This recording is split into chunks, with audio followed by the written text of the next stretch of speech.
Good morning बच्चों, सुप्रभात। मैं फिर एक नए सुबह के साथ एक नए प्रश्न में के साथ मैं फिर आपके समक्ष हाजिर हूँ। और आज का जो प्रश्न है वो चैप्टर 4 का है। और ये प्रश्न है आपका कि जैन धर्म की शिक्षाओं और प्रचार प्रसार की व्याख्या करें। तो हम जब भी हमारे मन मस्तिष्क में जैन धर्म की बात आती है तब हमारा सामने एक चित्र आता है। वो किसका है? महावीर स्वामी का। इतिहासकारों ने महावीर स्वामी को जैन धर्म का वास्तविक संस्थापक माना है, क्योंकि जैन धर्म का सबसे अधिक प्रचार प्रसार जो हुए हैं वो आपके 24वें तीर्थकर और अंतिम तीर्थकर महावीर स्वामी के काल में ही हुए हैं। इन्हीं काल में सबसे अधिक जैन धर्म का प्रचार प्रसार किया गया है। हम इनकी शिक्षाओं को लेते हैं तो इनके शिक्षाओं को 5 भागों में बांटा गया है। 5वां इसका ब्रह्मचर्य है। ठीक है, तो हम देखते हैं, पहले हम जानते हैं जैन धर्म के बारे में। तो कहा जाता है कि जैन धर्म के प्रथम तीर्थकर ऋषभदेव थे, उसके बाद अष्टीरेमी थे, फिर अजितनाथ थे, इस प्रकार के थे। लेकिन वास्तविक रूप से अगर जैन धर्म के संस्थापक माना जाए तो उसे महावीर स्वामी को माना गया है। तो महावीर स्वामी का जन्म 540 ईसा पूर्व में हुई थी। कहाँ पर? वैशाली में। इसका क्या हुआ था? वैशाली के कुंड ग्राम में इनका जन्म हुआ था। इनके पिता का नाम सिद्धार्थ था और माता का नाम इसका क्या था? त्रिशला। ठीक है, तो जैन धर्म के प्रवर्तक के रूप में माने जाने वाले, संस्थापक के रूप में जैन धर्म का जो आपके 24वें तीर्थकर थे महावीर स्वामी, इनका जो वास्तविक नाम था वर्धमान। जब इन्हें केवल्य अर्थात पूर्ण ज्ञान की प्राप्ति हुई तो इसे महावीर कहा जाने लगा। ये यांत्रिक कुल से बिलोंग करते, ये क्षत्रिय कुल कह सकते हैं इसे, ये क्षत्रिय कुल से बिलोंग करते थे। ठीक है, इसके जो फादर थे वे कौन थे? अपने ग्राम के ये मुखिया थे। तो जैन धर्म के संस्थापक के रूप में हम जैन धर्म के प्रवर्तक किसको मानते हैं? महावीर स्वामी को। इसके साथ साथ जैन धर्म का प्रचार प्रसार करने में आपके 23वें तीर्थकर पार्श्वनाथ का भी महत्वपूर्ण योगदान है, जिन्होंने पारसनाथ की पहाड़ी जो झारखंड के गिरिडीह जिले में स्थित है, यहाँ पर पार्श्वनाथ ने क्या अध्यात्म की प्राप्ति की थी। तो इसे भी आपके जो पारसनाथ की पहाड़ी है वो झारखंड जिले कहाँ है? झारखंड राज्य के गिरिडीह जिले में ये स्थित है। तो कहा जाता है कि जैन धर्म में 5 महाव्रतों के बारे में बताया गया है। तो आपको मैंने क्या बताया? जो जैन धर्म के आपके 24वें तीर्थकर कौन थे? महावीर 24वें तीर्थकर थे महावीर स्वामी। महावीर स्वामी, इनके पिता का नाम, इनका पिता कौन थे? पिता थे आपके सिद्धार्थ। ठीक है, सिद्धार्थ थे। और बोला गया है इनकी माता थी कौन? त्रिशला। माता थी त्रिशला और क्षत्रिय कुल से बिलोंग करते थे। किस कुल से बिलोंग करते थे? क्षत्रिय कुल से बिलोंग करते थे।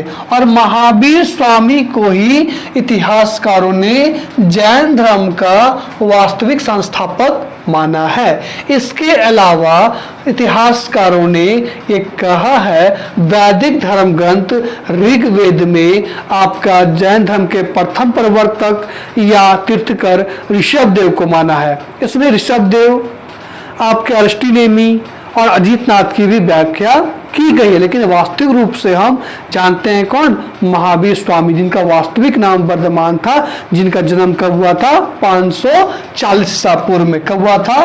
540 ईसा पूर्व में आपका कुंड लवन में इनका जन्म हुआ था। कुंड ग्राम में इनका जन्म हुआ था।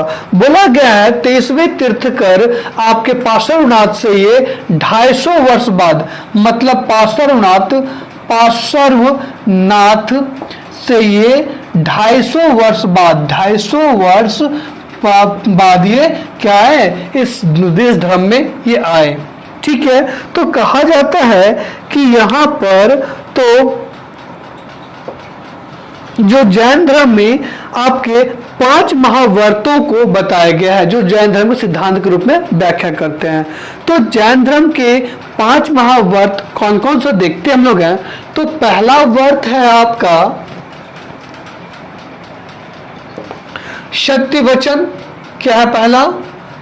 सत्य वचन अर्थात अमृषा पहला हो गया। दूसरा जो है वो आपका हो गया आपका अहिंसा। दूसरा है क्या? अहिंसा और हिंसा। तीसरा बोला गया है आस्ते। आस्ते। चौथा जो है वो है क्या? अपरिग्रह। अपरिग्रह। और पांचवा जो आपके महावीर स्वामी ने जोड़ा है वो क्या है? ब्रह्मचर्य। क्या है? ब्रह्मचर्य जो है ये पांचवा जो कि आपके महावीर स्वामी के समय में जोड़ा गया। तो यहाँ पर 5 महाव्रतों से क्या बोलते हैं? मानव जीवन को मोक्ष की प्राप्ति होती है। सिद्धांत किसने दिया है? आपके जैन धर्म में ये बताया गया। पहला क्या बोला गया? सत्य वचन या अमृषा। मानव को हमेशा सत्य वचन अर्थात अमृत की वर्षा करनी चाहिए। मानव कभी भी मिथ्या की सहारा लेनी नहीं चाहिए। उसे सत्य का सहारा हमेशा लेनी चाहिए, जिससे मानव का जीवन सुखमय होता है। ठीक है। अगर आप असत्य बोलते हो तो क्या है? आप पाप के भागी बनते हो और ये आपकी मोक्ष की प्राप्ति में सबसे बड़ी बाधा मानी जाती है। दूसरा बताया गया अहिंसा। अहिंसा का अर्थात होता है आपका किसी से आपका लड़ाई झगड़ा करना, किसी से मारपीट करना। ये यही तक सीमित नहीं है, बल्कि अगर आप किसी से कटु वचन बोलते हो, मिथ्या बोलते हो, अगर किसी से ऐसा वर्ड बोलते हो जिससे किसी मानव की मस्तिष्क में एक द्वेष की भावना उत्पन्न हो, मानव को दुख पहुंचे, तकलीफ पहुंचे, ऐसे वचन को भी हिंसा का रूप दिया गया है। आपके जैन धर्म में इस तथ्य को भी हिंसा का रूप माना है। इसीलिए यहाँ पर बताया गया है क्या? आपका हिंसा केवल मारपीट या झगड़ा तक ही सीमित नहीं है, आपके वचन में भी हिंसा और अहिंसा की भावना की झलक मिलती है। अब आता है क्या? आपका क्या? आस्ते। आस्ते का मतलब होता है चोरी ना करना, लोभ लालच ना करना। ठीक है। भोग विलास पर ध्यान ना देना। अगर आस्ते का मतलब चोरी अर्थात आप किसी की वस्तु को चोरी ना करें। अगर आप किसी वस्तु को देखकर लालच करते हैं, आपके मन में लालसा जागती है, तो भी क्या है? वह भी आपके आस्ते का एक रूप है। अर्थात आप यहाँ पर भी एक पाप का भागी बनते हो और आपकी क्या बोलते हैं? मोक्ष की प्राप्ति में ये एक बाधा का स्वरूप उत्पन्न होती है। अब आता है अपरिग्रह। अपरिग्रह का मतलब होता है आवश्यकता से अधिक धन का संचय या संग्रह ना करना। मानव को जितनी आवश्यकता है उतना ही धन का क्या करना चाहिए? संग्रह करना चाहिए। आवश्यकता से अधिक आप धन के संग्रह करते हो तो आप क्या बनते हो? आप पाप का भागी बनते हो और आपकी मोक्ष की प्राप्ति में क्या एक सबसे बड़ी बाधा बनती है। आप तभी मोक्ष की प्राप्ति कर सकते हो जब आप आवश्यकता से अधिक धन को आप गरीबों में दान करें, गरीबों में बांटें। जिसको जितनी आवश्यकता है उसको उतनी दें। इसके साथ साथ जब ये जैन धर्म भिक्षाटन भी करते हैं तो भिक्षाटन करते समय भी ये ख्याल रखा जाता है कि जितना आपको खाने में सकता हो उतना ही भिक्षाटन करें। उससे अधिक करने पर आप में क्या होते? आप में लालच, लोभ उत्पन्न होती है और आप सीधे तौर पे करते क्या? प्रत्यक्ष रूप से आप जैन धर्म की भावनाओं को ठेस पहुंचाते हैं। इसकी क्या कहते हैं? इसकी भावना को पहुंचा करके आप क्या बनते हैं? पाप की भागी बनते हैं। और आपका पांचवा जो सबसे महत्वपूर्ण है वो ब्रह्मचर्य है। मानव को अपनी इंद्रियों पर क्या होना चाहिए? हमेशा से अपने वश में कीजिए, अपने नियंत्रण में कीजिए अपनी इंद्रियों को, अपनी इच्छाओं को, अपने भोग विलास जो मानव का सबसे बुरे कृत्य है, ये क्या होना चाहिए? आपके बस में होना चाहिए। अगर आप ब्रह्मचर्य का पालन नहीं कर सकते हो तो जैन धर्म को अपनाना आपके लिए क्या होगा? बहुत बड़ा अपराध है। ये क्या है? जैन धर्म के 5 महाव्रत। इन 5 महाव्रतों को पालन करके ही हम जैन धर्म के नियमों की क्या कर सकते हैं? सही रूप से आप क्या कर सकते हैं? पालन कर सकते हैं। अगर हम इनकी अवहेलना करते हैं तो हम जैन धर्म की अवहेलना करेंगे। ये क्या है? जैन धर्म के 5 महाव्रत। इसके साथ साथ जैन धर्म के कुछ सिद्धांत भी बताए गए हैं। जैन धर्म के क्या बताए गए हैं? कुछ सिद्धांतों के बारे में भी व्याख्या की गई है। जैन धर्म के कुछ सिद्धांत के भी क्या किए गए? व्याख्या की गए। तो सिद्धांत में क्या बताया गया है? जैन धर्म के सिद्धांत में बताया गया ज्ञान की प्राप्ति के बाद महावीर स्वामी के मन में जो विचार आया, ज्ञान की प्राप्ति के बाद महावीर स्वामी के मन में जो विचार आया वही क्या हो गया? जैन धर्म का सिद्धांत बन गया। इस सिद्धांत में पहला क्या है? ईश्वर में अविश्वास। ईश्वर में अविश्वास, अविश्वास, ठीक है। ईश्वर में अविश्वास, ईश्वर में अविश्वास अर्थात आप ईश्वर में विश्वास नहीं कर सकते हैं। जैन धर्म के प्रवर्तक और 24वें तीर्थकर जो महावीर स्वामी ने, उसने साफ शब्दों में कहा है इस संसार का जन्मदाता भी ईश्वर नहीं है और इसके नियंत्रक भी ईश्वर नहीं है। अर्थात उसने ईश्वर के अस्तित्व को नहीं माना है। उन्होंने ईश्वर के अस्तित्व की यहाँ पर खंडन किया गया है। मतलब ईश्वर नाम का तो कोई चीज ही नहीं है। आपके कर्म ही आपके ईश्वर है, आपके सब कुछ है। आपके कर्म के अनुसार ही आपको फल मिलता है, वरना ईश्वर इस संसार में कहीं नहीं है। उसने ईश्वर के अस्तित्व को नहीं माना है।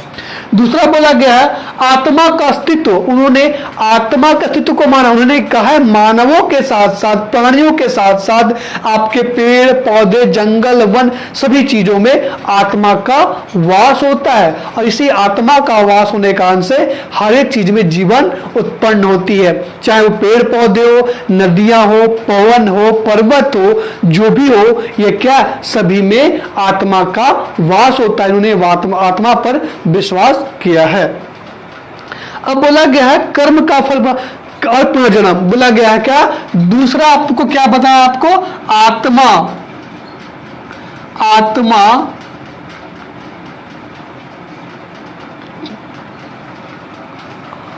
का अस्तित्व, आत्मा का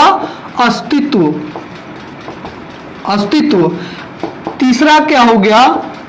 कर्म का फल एवं पुनर्जन्म। ठीक है। उसके बाद क्या बताया गया है? मोक्ष एवं निर्माण। उसके बाद एक मिनट, थोड़ा सा आपको क्लियर करता हूं मैं यहां से। देखते हैं आपके कि इसका क्या है? सिद्धांत की बात करते हैं हम। क्या बात करते हैं? सिद्धांतों की बात करते हैं। किसके? जैन धर्म के सिद्धांत। ठीक है, जैन धर्म के सिद्धांत की बात करते हैं हम लोग। जैन धर्म के सिद्धांत की बात करते हैं हम लोग। ठीक है, तो सिद्धांतों में पहला सिद्धांत बोला गया है आपके ईश्वर में अविश्वास। ईश्वर में अविश्वास, अविश्वास। ठीक है। दूसरा बोला गया है इसका कि आत्मा का अस्तित्व। क्या बोला गया? आत्मा का अस्तित्व। तीसरा बोला गया है आपका कर्म का फल। कर्म फल क्या बोला? कर्म फल एवं पुनर्जन्म। ठीक है। चौथा में क्या बोला गया है? मोक्ष की प्राप्ति। मोक्ष की प्राप्ति। क्या बोला गया है? मोक्ष की प्राप्ति। ठीक है, मोक्ष की प्राप्ति हो गया ये। उसके बाद बताया गया क्या?